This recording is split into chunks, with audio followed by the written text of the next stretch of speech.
pues hay todo. Lo que no hay son conclusiones. Yo no puedo adivinar. Pregunta 1, la respuesta es tal. Pregunta 2, la respuesta es tal. No hay eso. Así que no sé, como no hay, no sé qué quieren decir, para qué me han puesto ese dato, ese gráfico, no lo sé. Entonces no lo estoy calificando eso. Pero no llegué al caso tuyo. Los errores más comunes son esos. Uno, de que han hecho correr tablas, donde les sale datos perdidos. Algunos han manejado las dos variables, está bien, se pueden manejar las dos variables, pero cuando salen las dos está bien, pero cuando sale una y te dice, o sea, de dos variables, ¿no? Por ejemplo, el primero o el segundo día puede salir tu tabla y en una dice 40 datos y en otro dice 60 datos. Y ahí sale, sí, 20 datos, pero está correcto. Pero que metas una tabla y que te diga, son 40 datos y 20 perdidos y sea una sola variable, eso es incorrecto. ¿Está bien? Cuando manejamos dos puede hacer, pero casi todos, hasta donde yo he revisado, tienen ese problema. Y si es una, no está bien. Pero si son dos, se supone que la otra era de 60 y la otra era de 40. Está bien. Y los problemas que siempre les he dicho yo no puedo adivinar las respuestas. Están ahí, pero yo no sé para qué. Están las tablas de las medias, de todas las medidas, y no lo sé. No lo sé para qué, ¿no es cierto? Y igual sucede me han puesto los de Shapiro y los de Kolmogorov, me han puesto las tablas y yo no lo sé, ¿no es cierto? Hay todavía ahí un poco de afinar el concepto. Todos me han puesto como si fuera Shapiro, como si fuera ese Kolmogorov. Por eso uno tenía 60 y otro tenía 40 datos, ¿no ve? Era para analizar uno con Shapiro y el otro con Kolmogorov, ¿verdad? Y después igual sucede con la última pregunta, ¿cuál es la última que tengo? Era la hipótesis, ¿no es cierto? La hipótesis se acepta o se rechaza. La cuarta es esa, en los dos casos se acepta, pero había que demostrar. Había que demostrar que la media del primer día es igual a la media del último día. Y después en el otro había que calcular los intervalos y la especificación era la media más o menos el 20% y ver si el proceso está dentro de eso o no, y decir si se acepta o no el proceso. Eso era ejercicio. Después en la gráfica le han puesto, pero no han dicho esta es la gráfica de la media, de la desviación, no lo han puesto en todas las gráficas, en los grupos, las gráficas son sesgadas y en toditas el sesgo es negativo. Y la curtosis también en toditas es mesocúrtica, platicúrtica sale. Aquí está, pero nadie ha puesto eso. O sea, están los indicadores los sacaron en el primer caso. En la primera pregunta, donde se les pide, toma el primer y compara con el último día, coloca el gráfico, dice, y su indicador. Ni su indicador, lo han sacado la tabla y lo han dejado. No se sabe qué es. Bueno, pero lo que te ha pasado es mal manejo del SPS. Era nomás, debe estar has debido seleccionar de repente un archivo que no, un código de variable que no tenía datos. La otra, no, el programa no fue elegido. Lo otro es que tu máquina esté con punto o con coma. Pero cuando ya uno se equivoca, si no es con punto, es con coma, al ratito al cargar los datos se identifica. Al ver los datos, te sale al ratito, quieres poner 7.2 y lo pusiste y al ratito te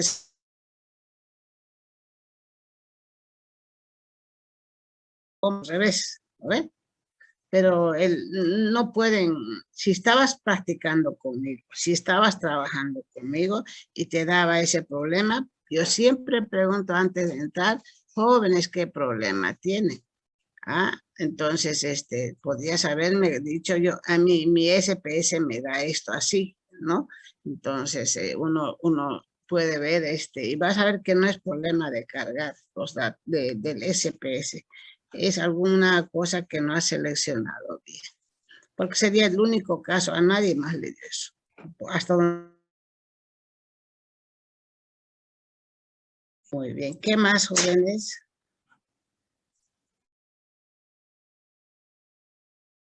Hay que ir haciéndolos. ¿Cómo?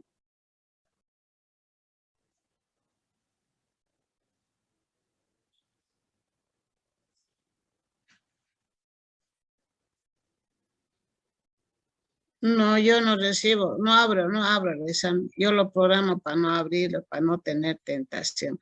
Hay tolerancia hasta de 3 a 5 minutos, pero más de eso ya no, no lo hago.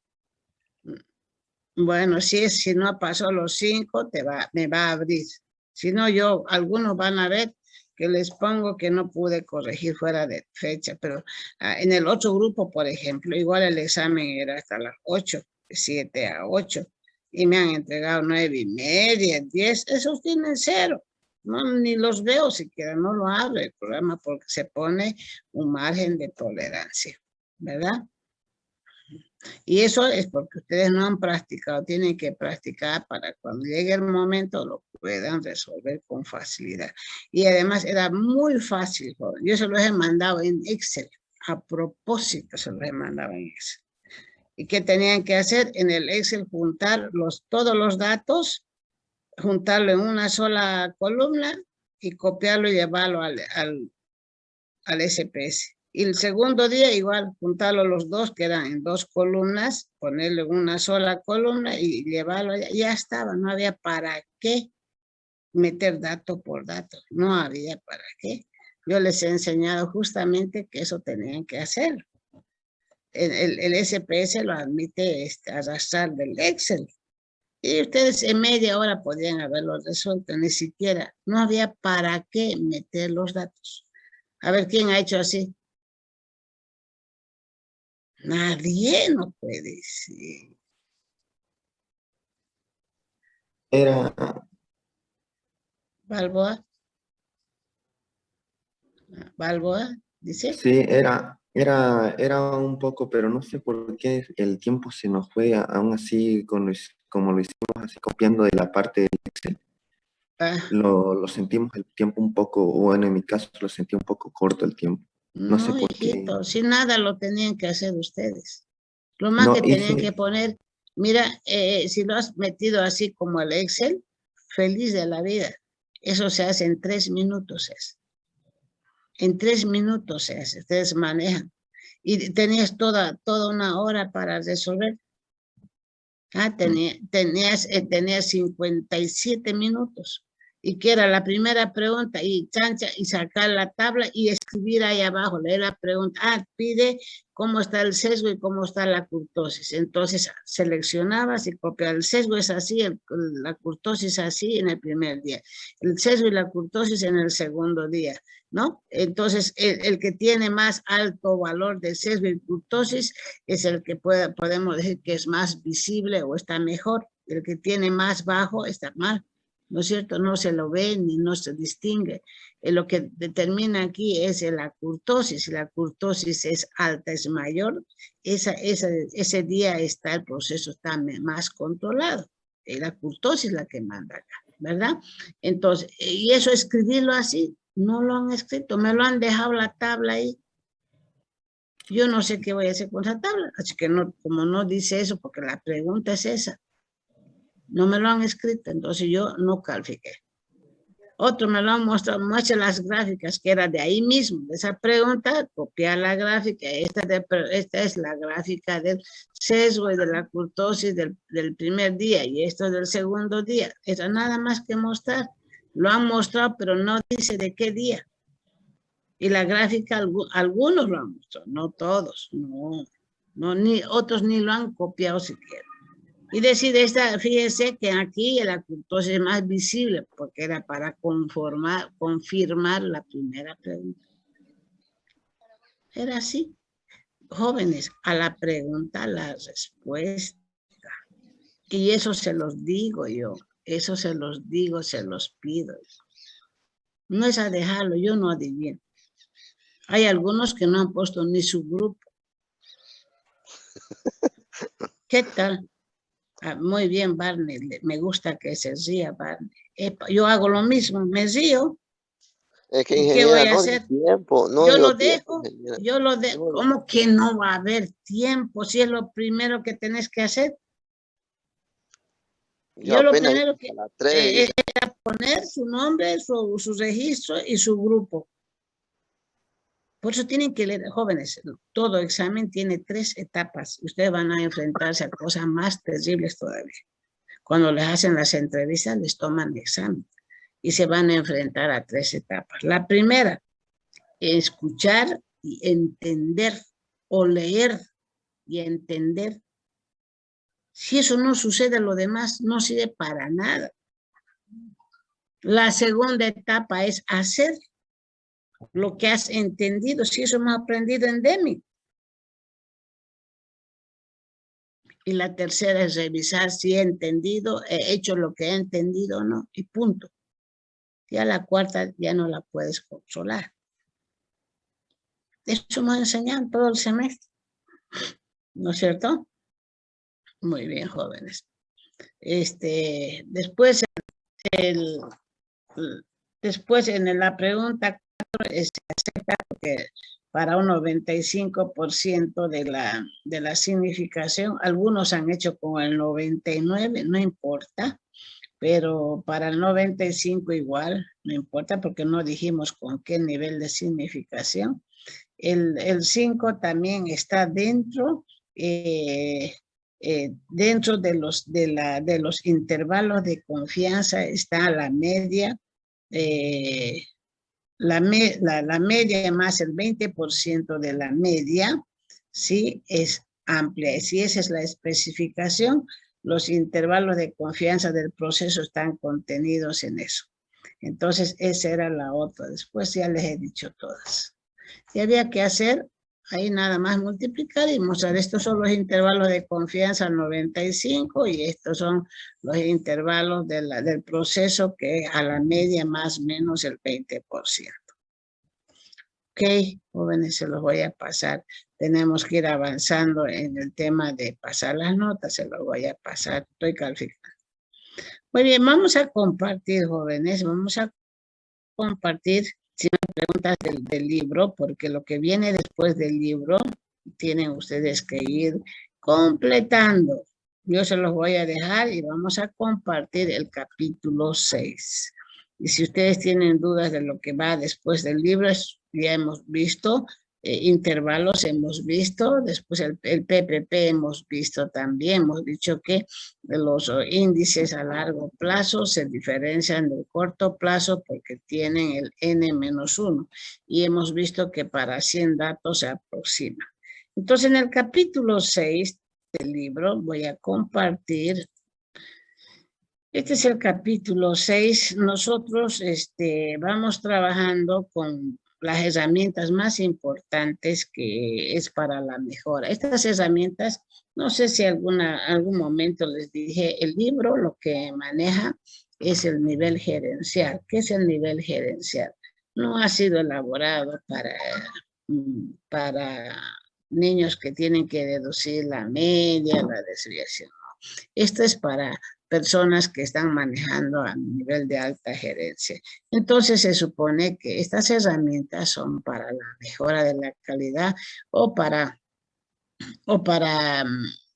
personas que ya tienen, fíjense en todo el libro, si ustedes lo están siguiendo el libro, hasta ahora me lo piden este libro, hay gente que está trabajando, pero les comento que este libro es un libro de análisis gerencial porque no deduce las fórmulas. Se supone que hay otras herramientas que lo van a resolver.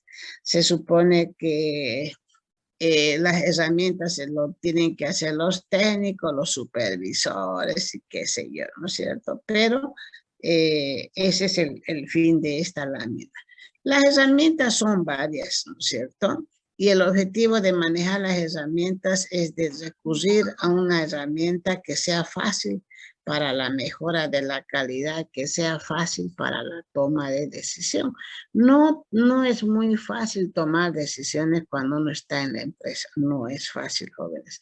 ¿Por qué? Porque eso implica costo, porque eso implica dinero, implica riesgo. Y si vos vas a gastar y no sabes lo que eso implica, podés tener graves problemas. Ahorita estaba escuchando yo al ministro, le decían, ¿por qué no ha convocado a los sectores, al ministro de Industria y Comercio, de no sé qué, ya no sé, los ministerios? El otro día, a ver qué día fue, el día jueves pasado, hubo una conferencia que organizó el Colegio de Ingenieros Industriales, pero quien organizó eso era la UTEPSA. Miren ustedes qué interesante, se llamaba la reingeniería estatal. Entré a esa conferencia para ver qué pensaban, cómo el Estado podía, en el Estado de Bolivia, pues, se podía hacer la reingeniería. Y ahí mostraron, al igual que aquí, igual que lo estamos hablando, ahí mostró el expositor, era un ingeniero Antonio Molina, ingeniero industrial salido de la EMI, pero era un señor de la EMI de La Paz cuando recién se estaba formando la EMI. Bueno, pero ¿qué era lo más importante? Él mostró las diferentes etapas que pasó el gobierno en cuanto a sus ministerios. Obando tenía, desde el gobierno de Obando, que fue en 1967, empezó a mostrar cómo estaba la estructura del gobierno. Fíjense, aquel entonces habían 32 ministerios y después pasó el que redujo todos los ministerios fue nuestro querido, el gringo, que se llamaba el gringo. Nuestro presidente gringo, no saben qué se llamaba. Sánchez de Lozada. Muy bien, compañero. Sánchez de Lozada, de 32 lo bajó a 20 ministerios y cuando llegó el compañero populista, lo subieron a más ministerios y no solamente los ministerios, sino, por ejemplo, hay ahora que no, tiene que haber otra reforma en el gobierno para que cambie. Por ejemplo, el Ministerio de Tierras, tiene tierras del altiplano, una oficina, secretaría de viceministerio de tierras del altiplano, viceministerio de tierras del valle, etcétera, etcétera. Y dice, ¿cómo hemos vuelto a extender el gobierno y en vez de contraerlo y ser más eficaz, ¿no? Esa es la reingeniería, ese es el objetivo de encarar una organización con más criterio. ¿Y por qué hablaba este señor de eso? Porque en todo eso, imagínense, si tienen ustedes un ministerio con 20 carteras, no es lo mismo tener un ministerio con 5 carteras. ¿Por qué? Porque eso es dinero, ¿verdad? Entonces, el objetivo siempre en las organizaciones es facilitar una herramienta que le pueda dar beneficios, que le pueda aumentar sus utilidades o reducir los costos, ¿verdad? ¿Por qué? Porque siempre hay problemas. No puede haber una organización que no tenga sus problemas. Siempre hay problemas. Entonces hay que ver en toda situación o crisis, hay que ver cuál es el problema, cuál es la causa y cuál es la solución. Eso que acabo de decirles a ustedes. Primero leer, entender y ver cómo vamos a solucionar, ¿verdad? Ahí está. Eso todos los días sucede. Entonces, y eso tiene que tener siempre el visto del ciclo de Deming. Nosotros hemos hablado mucho del ciclo de Deming, ¿verdad? Ahí está una forma en la que nosotros, los ingenieros industriales, podemos ver y cada una de las etapas puede hacer puede considerar como una actividad de Deming. Por ejemplo, cuando estamos haciendo la mejora, todo lo que significa definir un proyecto, identificar un proyecto, trabajar con un proyecto, cómo hacer un diagnóstico, cómo analizar los datos del problema y corresponden a la etapa de planear. El segundo es establecer las acciones cuando uno ya está ejecutando, eso significa hacer. Y todo lo que hacemos en la organización es planear y hacer, verificar y mejorar, ¿no es cierto? Entonces, ¿qué herramientas se puede utilizar en cada uno de los ciclos? Muchas herramientas se puede utilizar, ¿verdad? Una de las herramientas más conocidas que se maneja es el diagrama de Pareto y la tormenta de ideas. Estas son las herramientas que están relacionadas con Deming. Segundo, el diagrama causa-efecto, que se llama el diagrama de Ishikawa. Tercero, el diagrama de flujo. Todos los diagramas nosotros los ingenieros los manejamos. En el proceso de elaborar o de hacer, hacemos el análisis de los procesos manuales, procedimientos y formatos.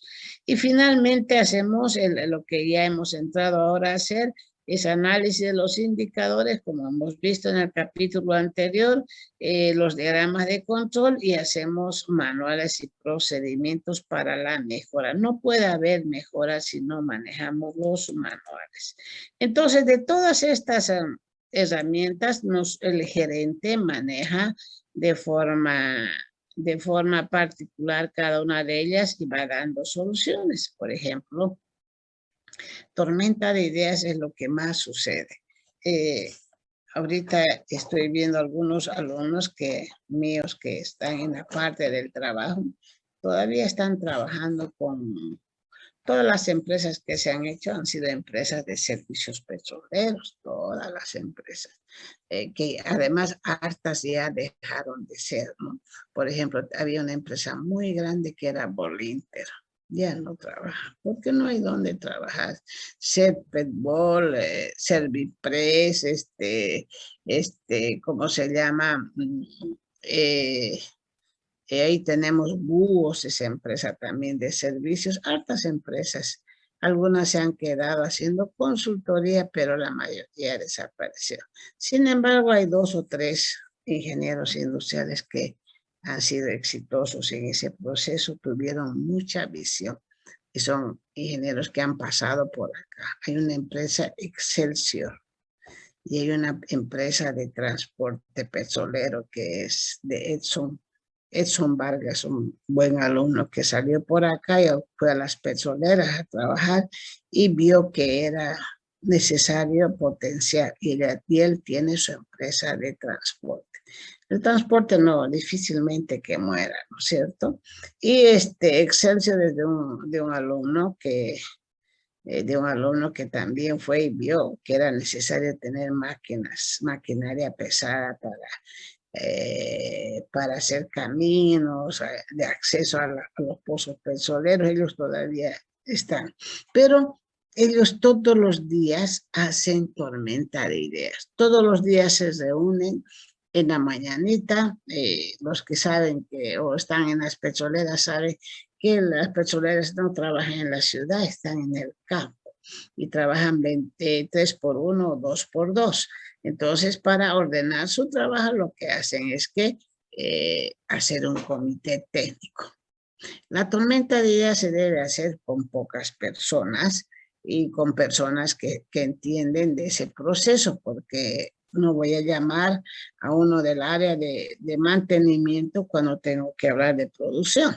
Entonces aquí se pone un esquema de esa metodología, que cómo debe organizar la tormenta de ideas. Ustedes normalmente van a ir algún momento a utilizar una cartera una jefatura o van a ser inspectores o gerentes, pero esta es la idea. Se debe utilizar siempre la capacidad del equipo, la capacidad del recurso humano, que es la capacidad intelectual, ¿sí? La tormenta de ideas no es para hacerle trabajar, es para que pueda darnos a conocer su inteligencia y su capacidad de solución o de repente de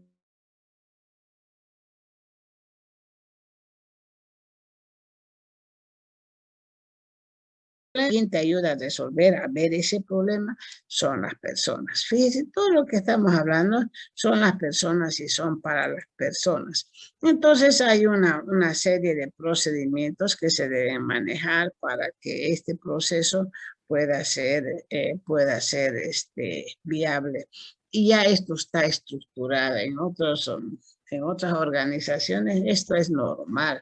No le llaman tormenta de ideas, le llaman reunión de equipo o el equipo técnico, ¿no? Y los gringos no llaman ni jefes, siquiera dicen, estamos con los técnicos, ya, ¿no es cierto? Entonces debe ser convocado y el que maneja la tormenta de ideas debe ser una persona capaz que tenga un conocimiento del tema mucho más elevado para poder coordinar y sacar provecho de estos ejecutivos.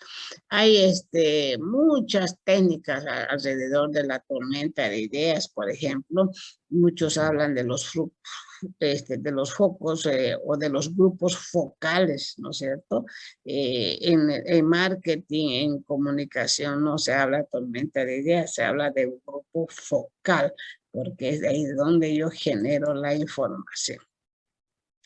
La herramienta más importante que hemos visto nosotros y hemos manejado y manejamos a cada momento, inclusive hoy en día se maneja para justificar cuando uno no puede hacer un FODA, puede hacer un Pareto para justificar la deficiencia o los problemas que hay en la organización y podemos nosotros a partir de ello establecer una mejora.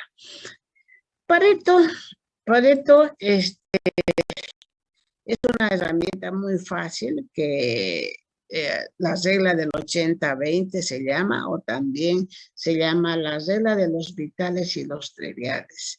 Pareto era un señor, un sociólogo. Miren ustedes de dónde llegó la teoría para que puedan entenderlo bien de cómo se generó la teoría de Pareto. Pareto es el nombre de un sociólogo que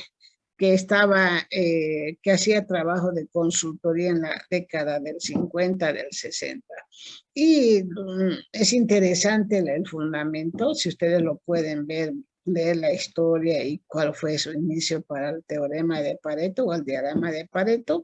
Este gringo le dijeron, el gobierno norteamericano le dijo, oye, ¿vos querés hacer un trabajo? Sí, ya vas a ir, le dice, a los Países Bajos y vas a determinar, vas a hacer el estudio de por qué los Países Bajos después de la guerra no piden plata. Estos no piden plata. ¿Con qué viven? Porque no se olviden que después de la guerra los países quedaron devastados, o sea, sin actividad económica y todos tenían que tirar la mano así al gobierno norteamericano. Y el gobierno norteamericano quería tener hegemonía y poder sobre estos países. Entonces, manda a hacer un estudio a Pareto. Pareto vuelve después de 2 años y le dice, ¿sabes qué? Lo que yo he visto, dice, es que no van a pedir nunca plata. Los Países Bajos, Suecia, Bélgica, Holanda, esos son los Países Bajos. Y ustedes saben por qué se llaman bajos también, ¿no es cierto? Entonces, no es porque son bajos de economía, están debajo del nivel del mar, ya lo saben, ¿no es cierto? Entonces, estos países, ¿qué hicieron? ¿O qué mostraron al estudio que tenía este hombre? Mostraron de que un 20% de los habitantes generaban economía para sustentar al 80% de la población. Entonces, determinaron que el 20% de los países con economías fuertes dominan a los demás. Determinaron que el 20% de las personas que aportan con su trabajo sostienen al 80% de la población. Determinaron que la abundancia en una sociedad los posee y administra solo el 20% de la población. La mejora de la calidad, entonces, se apropia de estos conceptos y trae hacia su herramienta estas definiciones y estas realidades. Y es verdad, la mejora de la calidad se logra al resolver el 20% de las causas que generaron el 80% de los problemas. Esa es la mejor filosofía que deja Pareto, en realidad que se maneja a partir de Pareto para resolver lo que se llaman nuestros problemas, esto de acá. Y dice, la mejora de la calidad se logra al resolver el 20% de las causas que generan el 80% de los problemas. Entonces establece un diagrama que es muy fácil. Van a ver ustedes, yo siempre para animar a esas empresas, yo tenía muy estrecho vínculo con Búhos, por ejemplo, y con Bolinter. A veces les hacíamos trabajos a ellos, pero como todo quedó, en realidad no quebraron. Dijeron, ellos para efectos contables y tributarios dijeron que quebraron. Pero el problema de ellos no era que no tenían, ellos se quedaron con muchos activos, pero el elemento principal era qué cosa, que tener trabajo. Y no llegaron los contratos, por lo tanto, los contratos eran fundamentales. Capacidad de personas, capacidad intelectual les sobraba, activos les sobraba, inclusive tenían de los activos físicos y los activos efectivos también los tenían. Pero un problema que era el contrato que era fundamental no había, entonces todo empezó a derrumbarse. Entonces, ¿qué hace Pareto? Pareto lista un conjunto de problemas y establece una tabla de frecuencias. Creo que aquí hay un ejemplo. Aquí está.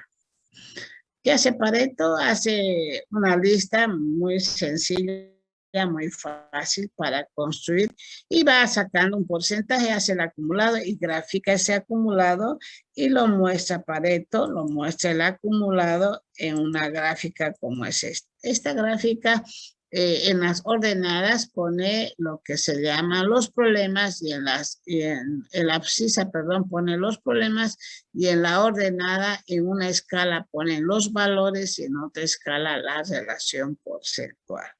Lo que hace para mostrar aquí es la regla del 20-80. Entonces va acumulando y lo ordena toda la información del suceso, la permanencia de ese problema se acumula y se establece una gráfica acumulada que es la ojiva. Cuando tenemos la ojiva, entramos con la ojiva, ¿sí? Entramos y vemos nosotros sobre la ordenada del porcentaje, vemos y llegamos hasta un 80% que sería ese. Esa es la relación del 80% y a partir de eso nosotros cortamos y venimos hacia la acumulada que sería esta de acá. Entonces, ahí está, ahí corta, ¿verdad? Entonces, ¿para qué corta ahí? Porque yo con esa referencia voy a cortar esto de acá. Ahí está. Voy a cortar y voy a poner así. Y digo yo, todo el 80% de estos problemas está ocasionado por esto de acá, por estos que son los más terribles. Estos son los problemas terribles que yo debo solucionar desde aquí hasta aquí. Esos son, si yo soluciono estos problemas, se va a solucionar todo. Entonces, estos son los problemas vitales que hacen que los demás tengan su efecto. Debo yo, cada vez que haga esto, decir, ver cómo puedo eliminar este problema. ¿Tiene una causa asignable o no? Ya saben, las causas asignables, las causas comunes, ¿se pueden eliminar o no se pueden eliminar? A veces es complicado. Ya les he dicho, hay problemas que se pueden eliminar, pero hay problemas que no vamos a vivir con todo el tiempo con ese problema. Por ejemplo, la falta de puntualidad no la puedo eliminar. Por más, el otro día veía yo un documento también, el tema de la puntualidad. Los japoneses están, si su vuelo es a las 8 en punto, 8 en punto está tomando el vuelo. Pero si nos dicen a las 8, nosotros estamos llegando a las 8 recién al aeropuerto. ¿Cómo es posible, no? Entonces hay cosas que no, la cultura que tenemos no nos deja ver, ¿no es cierto? Entonces, Pareto me ayuda, pero Pareto no es un método que lo voy a utilizar ya y quedó ahí. Pareto es dinámico. Hoy día ves cuáles son los problemas y buscas el proyecto para eliminarlos, pero mañana lo vas midiendo otra vez y eso se vuelve dinámico. Entonces, Pareto no es estático, es un trabajo dinámico. Y constantemente saca un antes y un después y va haciendo la mejora, ¿no es cierto? Hay muchos ejercicios en el libro de Pareto que ustedes pueden ver. Y este es el que he mostrado y en la gráfica se ve, ahí está la gráfica, cuáles hay que eliminar son los vitales, dije, los vitales son los más importantes que ocasionan, y estos son los triviales, ¿no es cierto? Ahí está. Y hay que responder. O sea, siempre que yo haga Pareto diré, los problemas más vitales son tal cosa, el programa inadecuado, no sé qué ejercicio era eran datos causados por la paralización del trabajo. Hay un problema. ¿Por qué se paralizó el trabajo? Por falta de mantenimiento. ¿Por qué se paralizó el trabajo? Otro puede decir por el programa inadecuado, por la interrupción de luz, por el manejo incorrecto de la máquina. Todos los problemas lo ponen los problemas más emergentes, los problemas que más lo vean. Tampoco van a ser un Pareto de 80 causas, tiene que ser un Pareto que esté entre 5 y 7 problemas nada más, porque si no, ¿para qué sirve, no es cierto? Ya les he dicho cuando en operativa les decía, las matrices más representativas son aquellas que están entre 5 y 7 alternativas. Lo demás ya no tiene sentido, ¿verdad? Entonces, es igual en Pareto, no te cargues no te vas a cargar de problemas aquí, porque no son significativos frente a los demás. Entonces, entre 5 y 7 yo voy viendo cuáles son los vitales. Y normalmente los vitales, los causantes de los vitales son 2 o 3. Pero de repente que si solucionas uno, has solucionado los dos, porque a veces son dependientes, los problemas son dependientes, ¿no? Por eso que se insinúa siempre que nosotros tengamos un antes y un después. Hay que manejarlo, ¿sí? A cada momento. No es una regla que ya hice Pareto y se quedó, pero el Pareto es un flash nada más, por eso que se lo utiliza. Otro diagrama otro instrumento de análisis de mejora se llama el diagrama de causa-efecto se llama. Y ese es el diagrama llamado el diagrama de Ishikawa. Jóvenes, Ishikawa también, Pareto es apellido de una persona, de Wilfredo Pareto, de ahí viene el teorema de Pareto o el método de Pareto, que uno no debe olvidar, pero viene también que se llama el diagrama causa-efecto. Y el diagrama de Pareto se llamaban pocos vitales, muchos triviales, ¿sí? O el diagrama del 80-20, ¿verdad? Se lo conoce así. Entonces, El diagrama de Ishikawa, Ishikawa es el nombre de Kaoru. Este era un japonés, ya no vive. También de esa época, Kaoru Ishikawa. Fue un hombre muy grande, japonés, que hasta ahora en el Japón existen las escuelas de Ishikawa, donde enseñaban mucha estadística, y después de la parte básica de Ishikawa, él se dedicó a escribir libros. El Ishikawa, Kaoru Ishikawa, fue el primero el que fundó la escuela de calidad en el Japón, muy reconocido. Y este es su legado de él, el diagrama de causa y efecto, o también llamado el diagrama de la espina del pescado. Pero detrás de eso hay varias filosofías que cuando yo tengo hartos libros de Ishikawa, porque la esencia de ellos no es tanto mostrar, o sea, cómo ellos pensaban, de qué manera podrían motivar, de qué manera podrían hacer que las personas se incorporen con esa actitud de hacer mejor las cosas.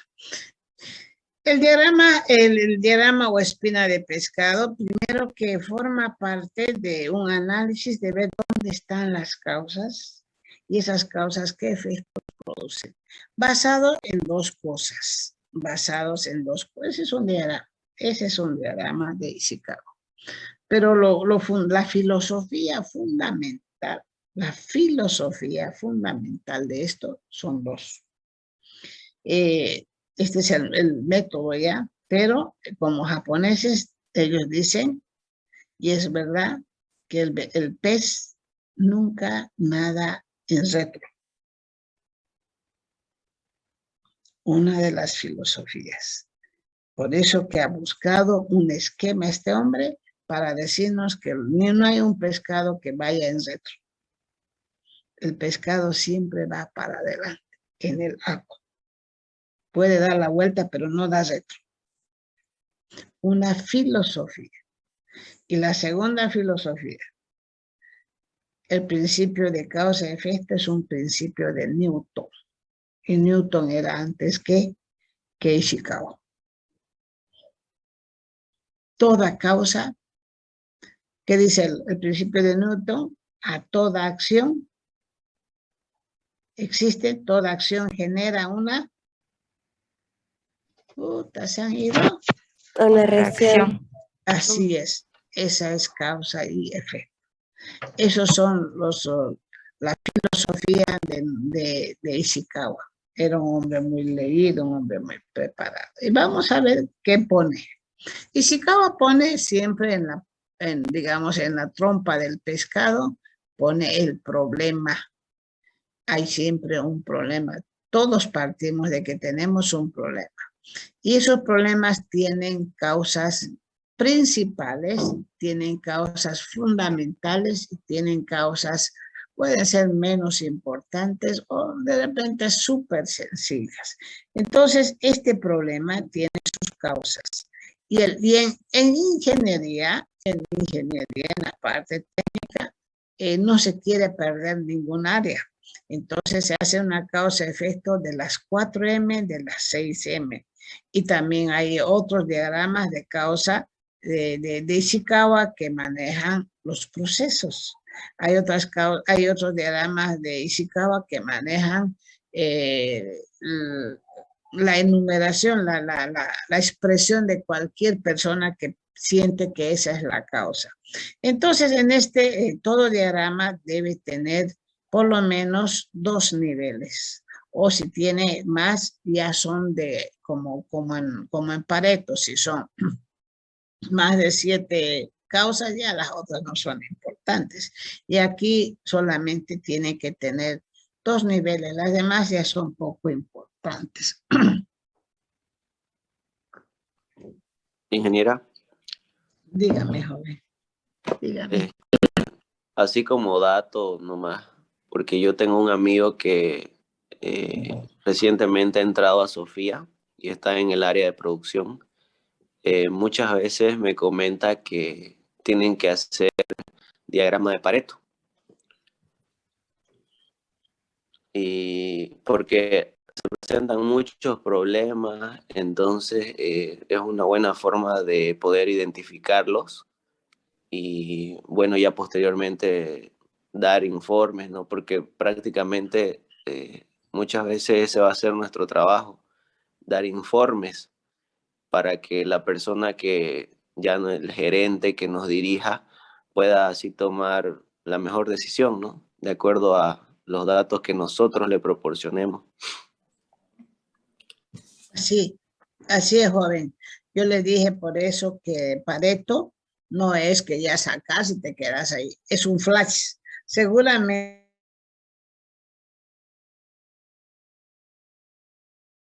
mañana o en la tarde, y los problemas de la mañana no son los de la tarde, los problemas de hace una hora no son los mismos de hoy, ¿no es cierto? Pareto es muy dinámico, y los problemas los hay que solucionar ya. Yo les voy a contar una anécdota hace poquito. Fui a un súper y estaban limpiando. Yo quería comprar carne y le dije, véndame carne. Bueno, me dieron, compré 1 kilo de chuleta y traje, ¿no? Y ya cuando lo puse a cocer la chuleta, ya estaba cocida la chuleta, pero como era para una persona, habían 5 presas más y una nomás cociné.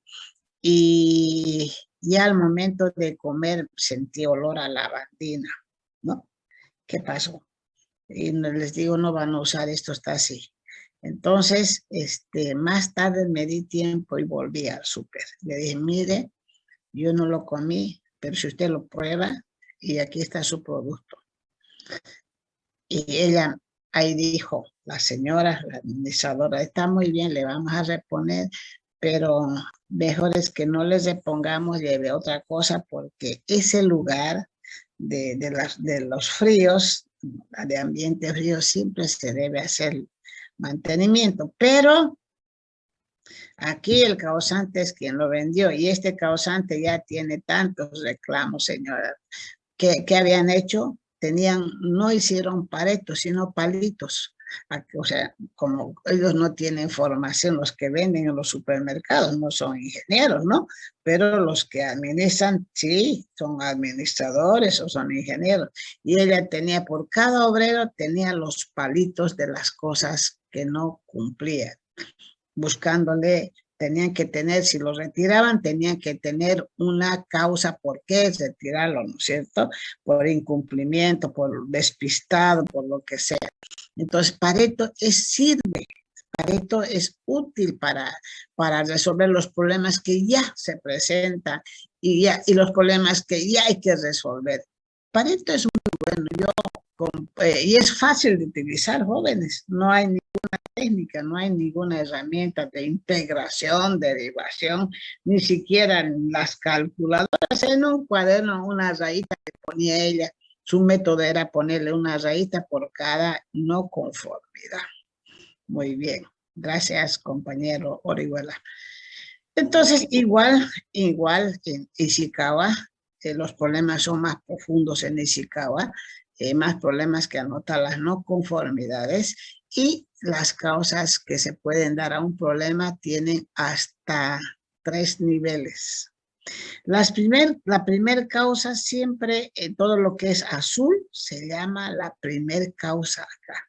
La causa que se me ocurre. Y aquí, para no perderme, para no distraerme en otras cosas, Ishikawa se maneja en 4 niveles, las 4M. Puede ser las 6M también, pero lo básico es esto, 4M. Entonces, ve qué problemas hay a este problema que se llama el problema de efecto, o efecto es definido. ¿Por qué? Por estas causas. Puede ser por mano de obra, por personal, por material, por organización. Lo primero que yo manejo, tengo que tener para no perder mi tiempo, tengo que encajarme en un método, ¿verdad? Todo lo que es verde que va, esa es la causa de primer nivel, las causas básicas. Los que van de primer nivel, aquí está, son las que está señalando a las azules. Las que van de segundo nivel son estas verdes, que en mano de obra, ¿cuál es el problema en mano de obra? Capacitación. ¿Y cuál es el problema en capacitación? Esa se llama de segundo nivel. Y aquí están las de tercer nivel, aquellas que, ¿y por qué? ¿Y por qué? ¿Y por qué? Las causas que dicen, se da esto, ¿y por qué? ¿Y por qué? ¿Y por qué? No hay que llegar a un tercer nivel. A un segundo nivel está bien, pero porque un tercer nivel ya se desvirtúa el problema de Ishikawa, ¿no es cierto? Entonces, Ishikawa me permite a mí analizar en cada instancia, me permite analizar cuáles son las causas, pero no voy a llevar las causas que son poco importantes, te voy a llevar las más importantes. Por eso se lo realiza a ese nivel, es un nivel gerencial. Aquí otra forma de ver la causa y efecto de Ishikawa que va tomando el primer nivel, el segundo nivel y se va distorsionando y en vez de ser el diagrama de pescado se vuelve como un árbol, ¿no es cierto? Entonces hay los métodos, el libro también lo señala, los más conocidos en el área de ingeniería son los métodos de la enumeración de causa, el método de la 6M, el método del proceso, ¿verdad? Entonces, este es de la enumeración de causas, cuando uno tiene un problema y dice, oye, tengo un problema, este es mi problema, y dice, es por esto, es por esto, ¿no? Y va buscando las causas que se le ocurren en ese momento. En la parte de ingeniería no podemos hacer, no podemos nosotros aventurarnos, por eso no tenemos que tener un orden y ese orden se llama las 6M que tienen ustedes en su libro. Entonces tengo que buscar cuáles son las causas de este problema que esté relacionado con materiales, cuáles son las causas de este problema que tenga problemas relacionado con la medición, con el método. Entonces así yo no pierdo ninguna de las características que yo voy a manejar o voy a resolver, ¿no es cierto? Todo encajo en las 6M. Y finalmente tengo yo el método del proceso, este es el método de procesos de Ishikawa. Y aquí todos me dicen, señora, parece este método que se parece al método, el método de la trazabilidad. Pareciera, pero aquí hay un proceso lógico de que por ejemplo, aquí hay un problema que se le embarque. ¿Por qué por qué nuestro problema es el embarque? Eso es porque el empaque estuvo mal. ¿Y por qué el empaque? Porque no hubo una prueba. ¿Y por qué? ¿Y por qué? ¿Y por qué? Pareciera que fuera un problema de trazabilidad. Sin embargo, cada uno de estos son dependientes. En trazabilidad puede que no sean dependientes o de un salto más largo la trazabilidad, pero tiene una similitud al proceso de trazabilidad, el método del proceso de Ishikawa. ¿Cuál de estos se hace? Depende de cada información, ¿no es cierto? Depende de cada empresa, depende del objetivo de cada uno, ¿verdad? Pero yo recomiendo que se haga de las 6M. En ingeniería este es el método más convincente, ¿verdad? Ahora, ¿y qué hace, señora, con este método? ¿Cómo usted resuelve cuál es la causa al final a este problema? ¿Cómo resuelve? ¿Qué dice? El problema es la máquina dejó de funcionar, se paró la máquina y cómo usted determina. Uno determina, va buscando las causas y va de aquí, puede ir a un Pareto y determinar cuál es la causa fundamental y plantear la mejora, ¿verdad? Por eso que Pareto, como decía Orihuela, se maneja a la entrada, a la salida, a cada momento, porque es un instrumento, hasta que hagas el diagrama de hasta que busques quién tiene la culpa. No, lo que hay que eliminar son las causas, por eso lo haces Pareto. Esto sirve para describir, sirve para poner, para analizar, para discutir y asignarle a cada área aquí donde se originó el problema, ¿verdad? Por eso que yo recomiendo hacer las 6M. Este es otro método, otro caso ahí está cómo se puede trabajar en un problema. Y este es otro ejercicio que tenemos nosotros del Ishikawa, es un ejemplo de laboratorio. Hay demora en la entrega de resultados de análisis de laboratorio y ellos trabajan, por ejemplo, en laboratorio, no producen, dan servicio. Cuando dan servicio, no se trabaja con las 6M, se trabaja con las 4M. Las 4M, ¿por qué? ¿Cuál es la diferencia entre usar las 6M y las 4M? Todo lo que es servicio maneja 4M. Todo lo que es producción maneja 6M. Y las 6M en producción generan datos, por eso se hacen mediciones.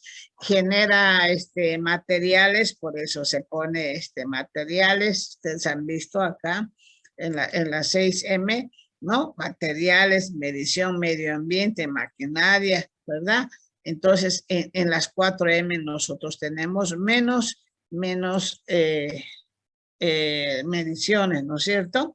Y podemos nosotros trabajar no solamente con esas 4, sino combinar de las 6 diferentes M. Entonces, ahí está un árbol que se entiende, un árbol que es fácil de manejar, que todos lo conocen y solamente tiene primero el primer nivel, que es primero, no quiere decir porque está aquí una flecha, este es el primer nivel, porque aquí está mano de obra y nosotros, ¿qué pensamos en la mano de obra? ¿Cuáles serían las causas de mano de obra? Falta de capacitación, lo primero, ausentismo y impuntualidad de las personas. Esos son los problemas que puede haber en mano de obra. En el método, ¿qué es el método? ¿Cómo trabajan? No hay un plan de trabajo, lo trabajan empíricamente, existen pasos innecesarios. Entonces, todo esto, fíjense ustedes que va encajando en cada uno y ya uno no pierde su tiempo mirando otros procesos. Muy bien. Entonces, vamos con las herramientas. Vamos ahora con los diagramas de flujo, que ya lo conocen. Esto ya voy pasando más rápido. También es una herramienta el diagrama de flujo. Hay diagramas de procesos, de flujos, y ahora hay diagramas de procedimientos. Entonces, los diagramas de flujo, nosotros lo que vemos son las formas de cómo se debe realizar un diagrama de flujo. Se va acabando la gasolina, ¿no? A mí me quedan todavía algunas cositas del COVID, ¿no? No podía hablar. La garganta, qué sé yo, ya estoy bien, sí. Puro propóleo. El propóleo es muy bueno. Ahora hay ¿cómo se llama? Hay un frasquito así. Se llama, los que están con tos, con dolor de garganta, es lo mejor. A mí me pasa, a veces me pasa el frío y mi garganta lo primero. Pero se aplica, es con spray, te aplicas a la garganta, por la boca, ¿no? No por afuera. Te aplicas 2 o 3, chao. Se llama la abejita, se llama así, un spraycito. Bueno. Volvemos a que nos apasiona mucho, ¿no? Los diagramas de flujo. ¿Por qué se llama de flujo? Porque hay diagramas de bloques, hay diagramas de flujo, hay diagramas de procedimiento, ¿verdad? ¿Y por qué se llama? Nosotros manejamos de flujo. ¿Por qué? Porque hay una consulta. Los diagramas de flujo tienen consulta. Flujo, para que pueda fluir, tiene que haber una consulta. De lo contrario, se llama diagramas de bloques. Esto voy a hacer, esto se hace, esto no se... Como no se consulta, se dice pasa de aquí, pero esta consulta hace que este proceso se pueda avanzar, pueda mejorar, ¿no es cierto? Entonces, por eso es importante el diagrama de flujo. Bueno, no voy a entrar a la simbología, pero ustedes tienen ahí un modelo de cómo lo deben de manejar, ¿verdad? Ahí tienen un diagrama de flujo que hace las consultas en cada momento. Ustedes van a hacer varios diagramas ya con esto, vamos a hacer el taller de los diagramas para que complementen. También ya lo tengo calificado los del punto 4 y el punto 8, ¿no es cierto? Estos diagramas tienen que ser bien elaborados. Hay gente que le encanta hacer harto y así 5 hojas para un diagrama. No, los diagramas deben ser comprensibles. Lo que yo diagramé seguramente nadie más lo va a poder hacer. Por eso son únicos, ¿verdad? Porque yo transmito en el diagrama un concepto de lo que quiero hacer, o lo que quiero enseñar, o lo que quiero ver. Entonces, cada uno desde su punto de vista y su experiencia también ve y puede hacer. Esos son los diagramas que deben tener siempre un inicio y un fin, ¿verdad? Y si son muchos los diagramas, hay que poner las conexiones, ¿verdad? Y tiene que explicarse si es el sí, si es el no, y buscar que cierre. No hay un diagrama que no cierre. Por eso pone siempre el principio y fin. Todo diagrama debe cerrarse, ¿verdad? Muy bien. Luego tenemos los manuales. Bueno, ahora ya no se llaman manuales, jóvenes, se llaman procedimientos, se llaman protocolos. Antes manejábamos los manuales. He visto yo en el grupo ayer que están pidiendo que volvamos a tomar exámenes presenciales. Yo les he dicho, yo no vuelvo, voy a, cuando sea jubilarme, pero no vuelvo yo, ¿no? Porque no es que ustedes son jóvenes y muchos son asintomáticos. Lo tienen el COVID, pero no saben que lo tienen, pero son portadores, ¿no? Portadores, miren cómo se ha ido nuestro querido ingeniero Chambi, Julio Marín. Y él estaba campeándose por la universidad. No había nadie, no digo yo de que está el COVID ahí, sino que los jóvenes que van son los portadores. Y me dijeron, hay que volver, hay que pedirle a no sé quién, que los chicos copian. ¿Qué copien? Primero está mi vida, ¿qué van a copiar? Si la responsabilidad es del profesor. A veces a mí me cuesta también hacer exámenes A, B, ¿no? Pero uno tiene que buscársela para que el alumno no copie. Hay hartos aquí que buscan que les ayuden a resolver. Hay hartos. ¿Ves? Con el tiempo ellos van a pagar las consecuencias de no haberse formado. Entonces, estaban buscando protocolos para volver a tomar exámenes presenciales. Listo. Eso se llama ahora, ya no son manuales. Los protocolos son reglamentos que se deben cumplir, ¿verdad? Los reglamentos que uno elabora en la organización y se deben de cumplir.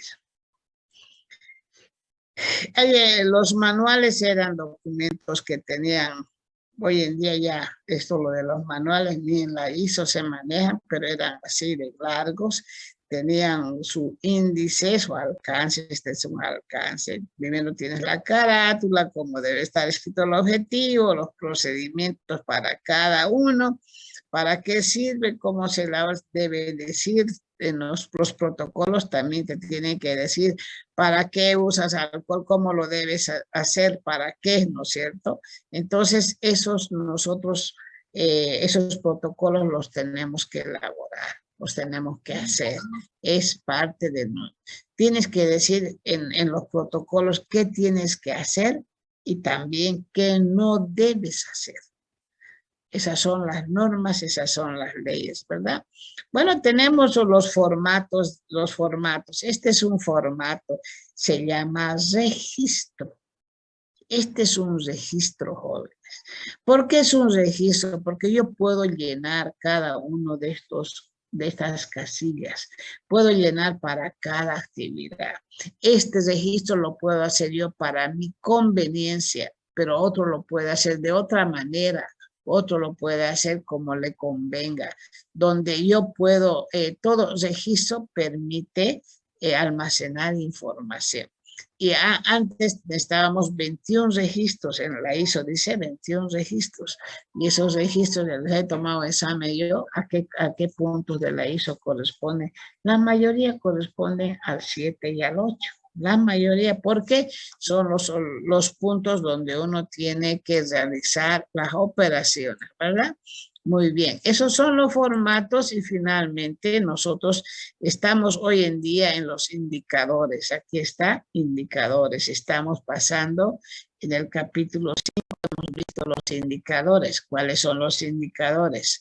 Son los índices de capacidad. Y en los índices de capacidad hemos aprendido cuál es el CP, el CPK, el CPM, CPI, CPS, el K, ¿no es cierto? Esos son los indicadores y finalmente vamos a ver eso, todos los indicadores que hemos visto. Yo ya no los pongo porque ya los hemos visto y lo último que vamos a ver se llaman diagramas de control. Los diagramas de control es lo que vamos a ver en el capítulo 7 y en el capítulo 8. Este es un diagrama de control. Este es un diagrama de control de las variables. Pueden ser variables continuas o variables discretas. En calidad se llama, las variables continuas se llaman variables nomás, y las variables discretas se llaman atributos. Entonces, en el capítulo 7 vamos a ver el control de variables y en el 8 vamos a ver control de atributos. ¿En qué consiste un diagrama de control? No es nada más que un eje de coordenadas donde se grafica el comportamiento de los datos y se muestra el límite superior y el límite inferior.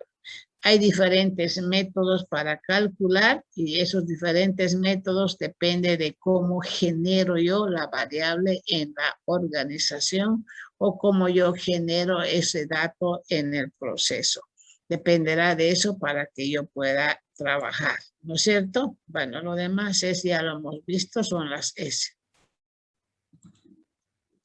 Preguntas. ¿Qué les pareció este capítulo? Es lerulero, ¿no? Es gerencial, donde uno tiene que leer y donde uno tiene que ver cómo manejarse cuando le toca tomar una decisión. Calidad jóvenes es una materia donde uno aprende a tomar decisiones, pero tomar decisiones con conocimiento, ¿no? ¿Sí o no? Preguntas jóvenes. ¿Entramos al 7 o volvemos el lunes al 7? 7 y 8. ¿Se han ido? No, ingeniera. ¿Por qué están calladitos? 65, los mismos que vienen. 65. Preguntas jóvenes. ¿Todo bien? Clarísimo. Bueno, entonces el día lunes entramos al 7 y el 8. Nosotros vamos a terminar hasta el día, el lunes vamos a hacer el taller. Alguien me dijo que estaban yendo a hacer un happy birthday a un profesor. Yo le dije, vaya nomás, señorita, vaya nomás. Me dijo que se iba a tomar examen. Le dije que vaya nomás, no le he dicho que no. Pero voy a honrar mi palabra, entonces el lunes vamos a tomar el taller de lo que viene hasta el capítulo 6. ¿Listo? Incluido el capítulo 6. Bueno, me preguntarán antes que tome el taller a primera hora, pero como es un taller fácil, entonces vamos a hacer el 7 y el 8 rapidito, porque tenemos que trabajar en el Excel. En el Excel tengo todavía, en el SPSS, tenemos que aprender a cargar los datos. No todos los datos que se manejan en control, en el control de variables, No es nomás cargar un dato, hay que saberlo cargar. Y también en atributos hay que saberlo cargar. Entonces, ustedes vayan trabajando, vayan resolviendo los problemas y las preguntas me las dejan para el día lunes. Avanzamos y hacemos un taller volando porque no hay mucho invento en esto. ¿Preguntas?